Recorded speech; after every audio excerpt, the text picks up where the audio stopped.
My name is Jerrin Goodwin, and I thank you for the opportunity to address these thought-provoking questions centered around two of Walker Percy's most celebrated literary works, Lost in the Cosmos and The Second Coming, which gave birth to the often quoted discussion topic, you can get all A's and still flunk life.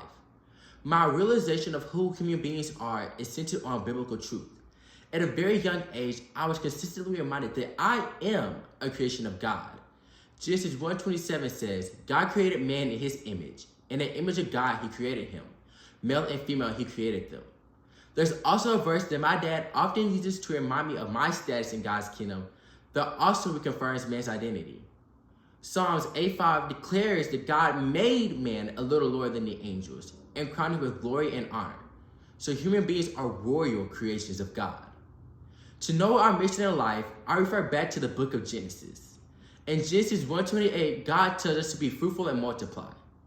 Looking at things from this perspective reveals that what many humans are doing, which is living their lives for the primary purpose of pleasing themselves, is not what we're meant to do.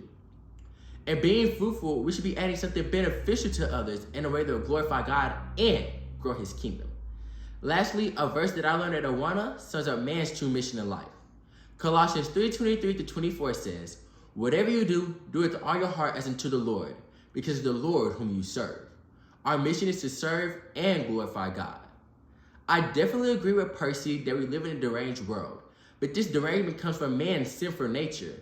Scientific and technological advances may create better services and conveniences, but this is to make the condition of man's sinful nature better. Proverbs 3:5-6 tells us to trust in the Lord with all your heart and lean not into your own understandings. In all your ways acknowledge him, and he will direct your path. Unless we rely more on God in the direction of the Holy Spirit, man will never have the faintest idea of what he is doing, because the solution to this mystery is spiritually discerned, says 1 Corinthians 2:14.